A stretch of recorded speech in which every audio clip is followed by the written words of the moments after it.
In our last video, we talked about how just because a dog outwardly appears calm to someone doesn't mean that the dog is actually relaxed and happy. We offered that there could be several other reasons that the dog is, let's define calm as not moving around.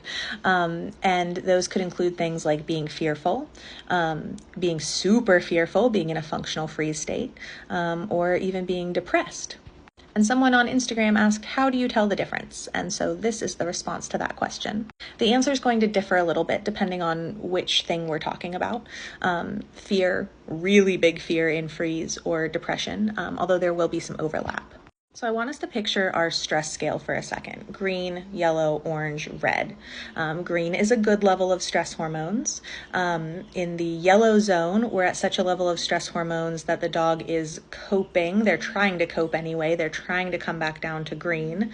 If we're up in orange, the goals have changed. Now we're trying to gear up for a survival response to defend oneself. And if we end up in red, we're in full survival mode. And we're actually going to talk in just a second about kind of going a little beyond red when the system is so overwhelmed that we go from fight, flight, fidget, and fawn, our active coping, into freeze, that overwhelm, that functional freeze, which is often mistaken for a calm dog.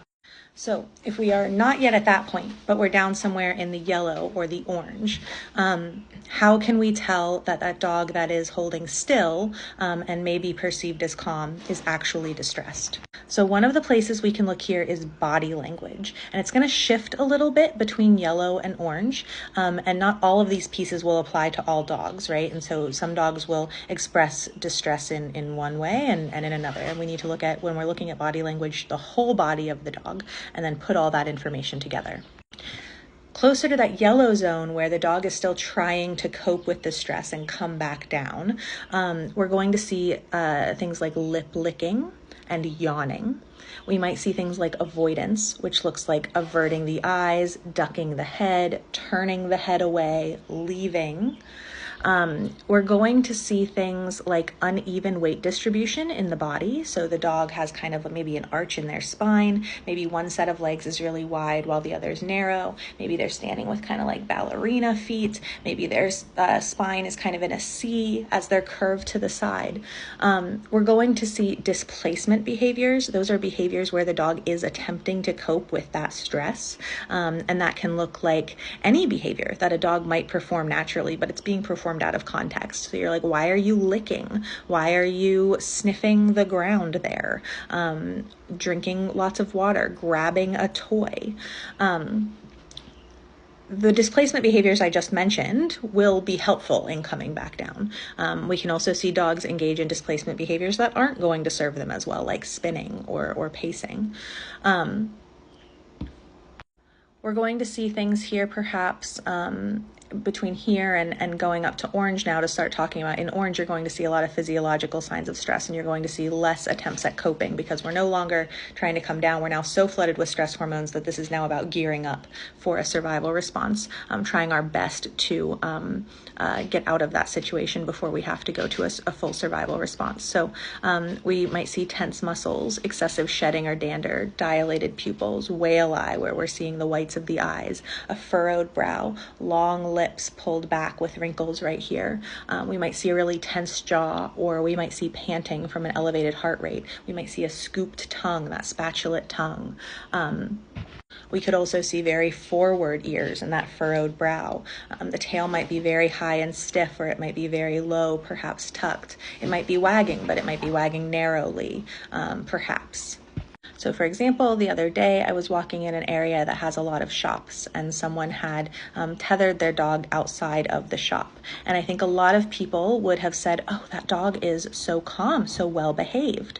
In fact, I saw the human come back out for the dog and they said, oh, you did such a good job. But this dog was panting with a scooped tongue. His eyes were huge and his ears were pinned back. This dog was super stressed about being put in that situation. But to someone who's not familiar with dog body language, he looked like he did a really good job. He was just standing there because he was overwhelmed by the environment.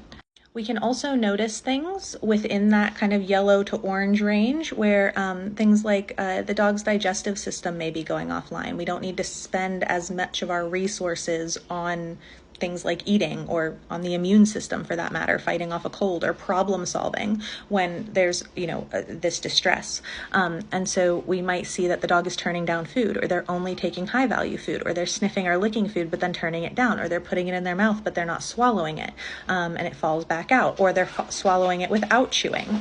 Or maybe you have a dog who takes food all the way up the stress scale, but their fine motor skills are offline, so they're taking the food hard, or they're overshooting your whole hand and then having to come back to the end to find the treat. We might also see a delay in processing information. So if, at home, you can say your dog's name and they turn around really quick. They hear their name, they go, oh, that's salient to me. They turn towards where it's coming from. That's because they're in a state of processing, a level of stress hormones that allows them to process well. And in a higher stress state, their brain says, oh, that's not as relevant. There might be a big delay, or they might not be able to respond to you at all. We're also going to see behaviorally, we might see more hesitance or more impulsivity versus a curiosity. We might also see that they are less able to stick with a challenge, where a dog who is relaxed and thoughtful can probably stick with a challenge pretty well and do some problem solving. We're going to see that social skills start to suffer as stress levels are higher. Now, if we go from our yellow-orange into our red zone, we have our active coping. We're now just in survival mode. And that gets overwhelmed. We go into the functional freeze state. Freeze, I think this is one of the biggest tragedies, is often mistaken for the dog being fine, when really it is literally the most stressed they can be. A classic example of this is at the vet's office. The dog is distressed, maybe clearly distressed in the room with the person. Maybe they're even in red. They're trying to bite. They're trying to flee. They're in a big fidget state, or they're fawning. And then they get taken away from their safe person. They get taken into the back. And the message is often, oh my God, he did fine. He does great when you're not here. And I think that's something we can look for too, is these things that just don't make sense.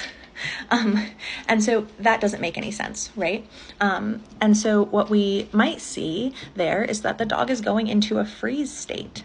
This is tricky because in freeze, we're in hypoarousal. We're so stressed that we are no longer seeing those physiological signs of stress, that elevated heart rate, those adrenalized muscles. We're in shutdown. And so you're not going to see those physiological signs of stress like you might otherwise.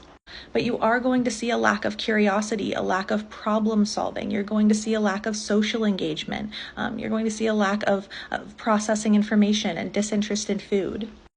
And you're going to notice after the fact that the dog behaves as if they had a big stressful event. They're going to sleep a lot. Or maybe once they feel safer, they come back down into that fight or that flight. So you leave the vet's office and now they're super reactive to other dogs, or they have a really bad car ride home and then they sleep for several hours or several days. And then depression is sort of a little bit separate from that, but we can notice, do we have a dog who has lost interest in their favorite activities, lost interest in play and eating? Do we have a dog who is sleeping more than usual? Those can all be signs that we want to talk to the vet about. So in summary, we can look at body language, we can look at behavior, we can look at fine motor skills, we can look at what the digestive system is doing, and we can look at that ability to process information, including being able to respond to verbal cues or stick with a challenge. And if we see that our dog is sort of very still and being mistaken for calm in situations where they're very stressed, we can then take that information and create a new setup. We can use management and behavior therapy to support them in situations they need to be in and just get them out of situations that they don't need to be in. And we can advocate to other people about how they're actually feeling. No, my dog is actually not fine and he doesn't want to be petted right now, that sort of thing.